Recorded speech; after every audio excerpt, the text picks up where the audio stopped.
Díobh seo bhríon arís I gléamh na nuaíochta as Mericeá agus mé san dhúil na léitheanta seo bhaid mé ag díriú isteach ar scéal amháin inniu cearúchas ar líne. Ach idir an dáilín déanfaimh mé cosí sa ghearr ar na scéalta eile atá déanana sciime don New York Times. Dál an scéal inniu an 17 Dheirfiúr 2015. Bhí mé ar tí rá go raibh sé gríonmhar ach a gcaighdeí passpór ach le cúpla second anuas tá gríon nimithe agus tá schamáil ag scúbadh isteach.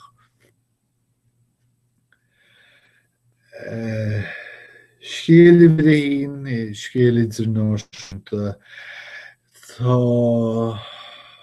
Obama tar éis cúlú óna Jaltanas céad fan I gcéad duine trúpaí a tharraingthe san Afganastáin agus in athrú iomlán tá sé ag rá go bhaintí saghdiúirí Mheiriceá san Afganastáin go dtí 2017. Sé sin ag fágáil na fadhba sin don chéad uachtarán eile. Is léir nach bhfuil cúrsaí ag dul ar aghaidh chomh maith san Afganastáin agus bheitfí ag túr leis ach céard is féidir an. Spórt tá na Mets tar éis na Dodgers bhuala amachchas a go mórtas agus ba siad san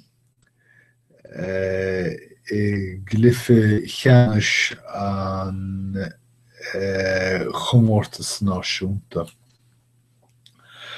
Scial Lamar Odom chumas iteach faoi Lamar Odom ach fuair é gan aithne gan ar labhra ar urlár teach stríopachais in Nevada le déanaí agus tá sé san Orlan ó Hinne le. An uachtaránacht sa chás seo ní bhaineann sé le iarthóir faoi le ach le ceisteannaí díospóireachta. Dar leis na poblachtánaithe tá croí mórálta Mheiriceá ag lomhú agus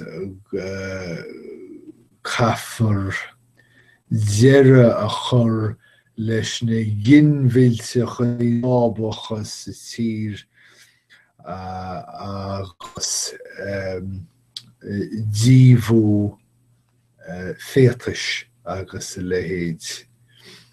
Má sé díomhú an focail atá weimtana á lorganis. Ní eiceam sa bhuacláid é, b'fhéidir go bhfuil mé ag san na botúnan seo. So gama le scéal second agus ar nó níl sé sa bhuacláid. So sé sin níl an bhéarla sa bhuacláid. Breanóidh mé sa bhuacláid póca cá bhis disc ní díomha. Disca. Tá an siar cha faoi cháirtaí aitheantais vótála ag Red in Kansas for láthir áit bhfuil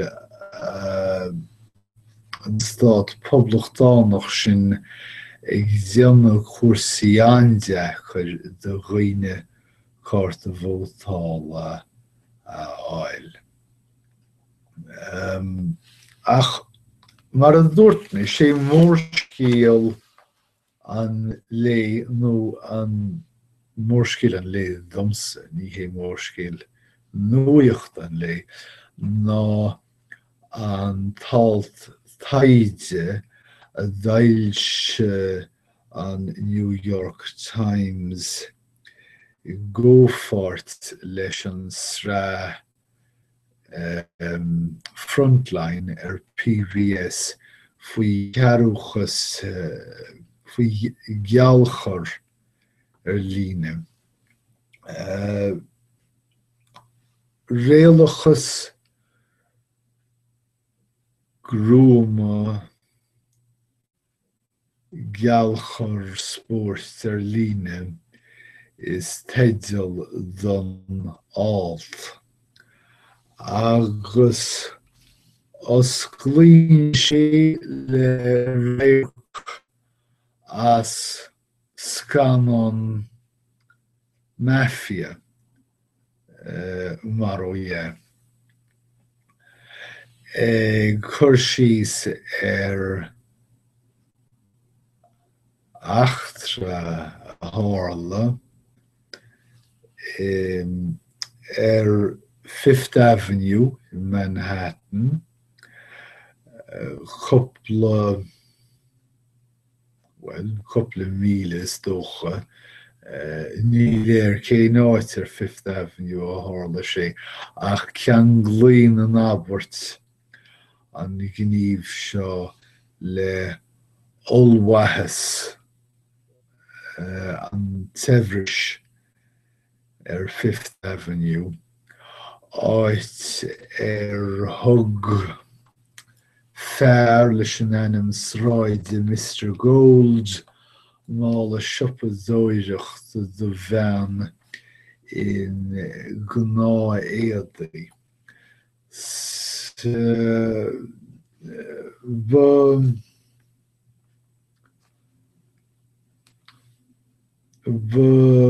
Chuairtas rúnda é seo agus rud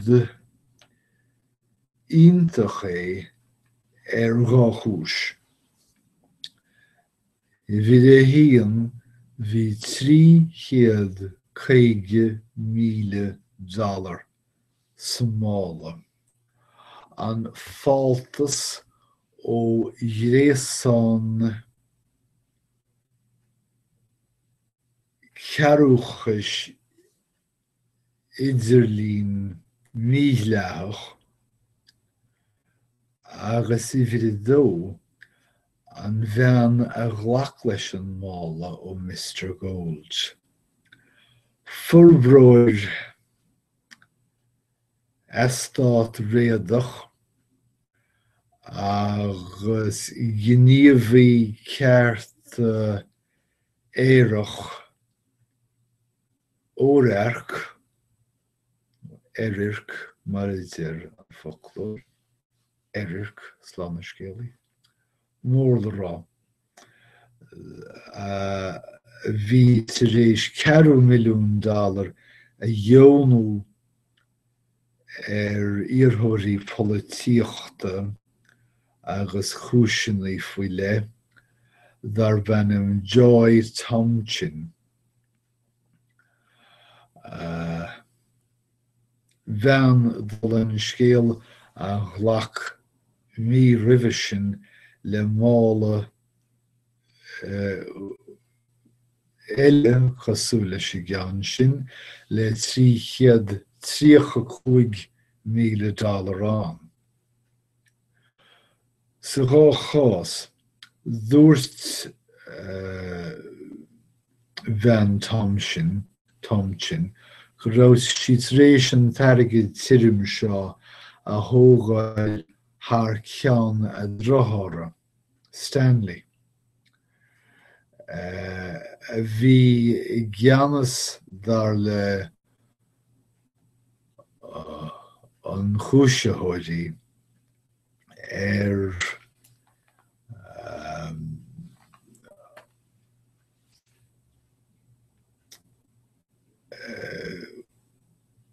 gnó cearúchais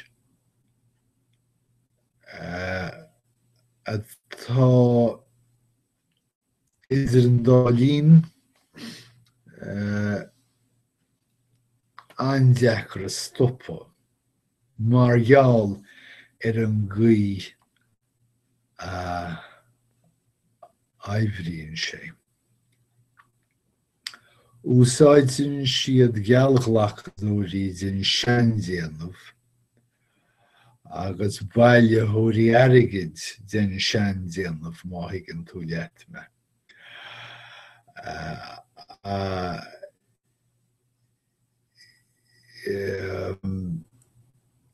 Ag fáil cúnamh ó heic neolaíocht nuaimseartha a chuireann ríomhairí as-chósta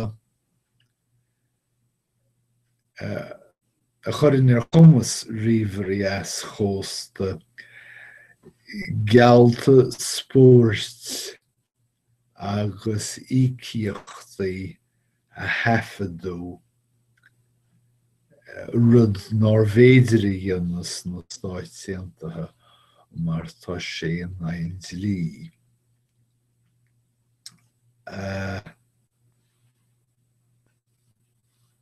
Svídríd seo dhéanamh mar a dúirt mé tá na ríomhairí as-chósta agus dá réir sin tá siad in áit nach bhfuil teacht ag dlí Mheiriceá orthu.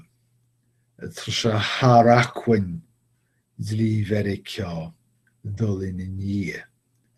Tá na ríomhairí seo as fad láimhe dlí Mheiriceá. Sa bhliain 2006 rinne Chomhdháil Mheiriceá iarracht na gréasáin coirpí seo bhrise nó a chosc ar a laghad. Chuireadh bille tríd a Chomhdháil ag deireadh an téarma, rithú an bhille ag an mhaith agus an Chomhdháil bheagnach tí a chur ar scar nó ar athrá. Agus rinne an bhille seo níos deocra, rinne sé níos deocra é cearúcha dhéanamh ar an idirlín chun dar leo caighdeán agus sláine spórt choláistúil agus gairmiúil chosaint trí ícíochtaí ar líne a chosc. I gcúsáid túis ar bith is léir gur teip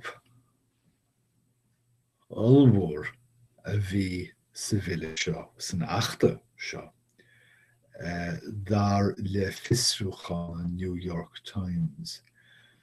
Ní raibh dlí in ann cosc a chur ar an geallchor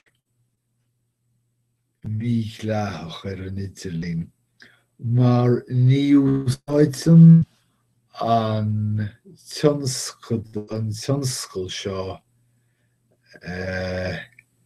ícíochtaí ar líne mar a thuigeann muid iad ach chóras cúil bhancéireachta den seandéanamh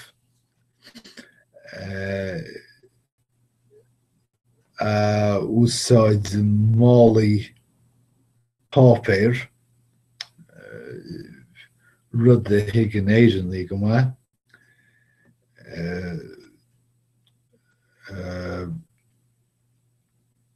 Truncannaí cáir, Knappy Casino agus bhealaí ícíochta eile chunan tarigad a chuineáil ó hafid líne.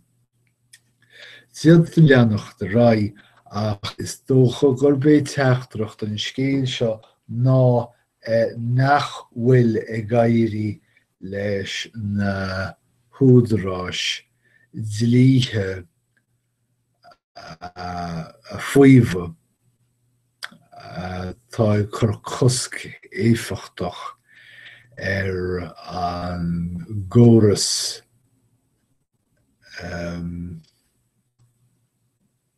cearúchais seo.